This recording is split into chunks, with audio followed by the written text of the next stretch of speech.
Ikereka rĩa mbere rĩa Mbitika cia Kip Keino Classic rĩtanyĩtwo kũgucĩrĩria athaki kuma kona cia thĩ, ona gũtuĩka ti namba nene meyandĩkithĩtie.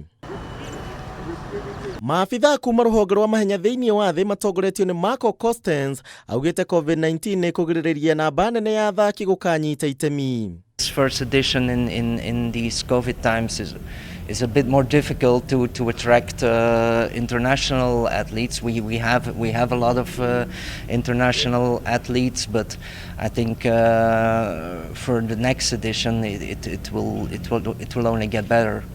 Nĩ ũndũ wa namba nini ya macambĩki arĩa metĩkĩrĩtio kĩhaaro-inĩ gĩkĩ kĩa Nyayo, aharĩria nĩ magathĩkĩte mĩtambo ya gwĩkĩra inegene nĩguo kũhe athaki arĩa marĩ kĩhaaro-inĩ mĩaki. We had 4 world records.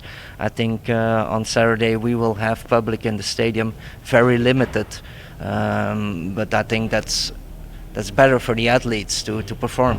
The sound of spectators in the empty stadium. We hoped at that way we get still the feeling of a full stadium, and I think we did that because we had 4 world records. Hopefully with the amount of people we have here we can still make enough noise for the athletes. Hamwe na mathako marĩa matanyĩtwo kũrehe ũrugarĩ nĩ mũthako wa javelin kana gũikia itimũ, ona gũtuĩka njorua wa Kenya Julius Yego nĩ eheretie akiuga ndeharĩirie mahenya mangĩ ta ma mita 3,000, mita 1,500, mita 5,000 oro ũndũ ũmwe na ihenya rĩa mita 10,000. Handũ-inĩ ha Kameme TV haro-inĩ njĩtagwo Kuria wa Gĩcimu.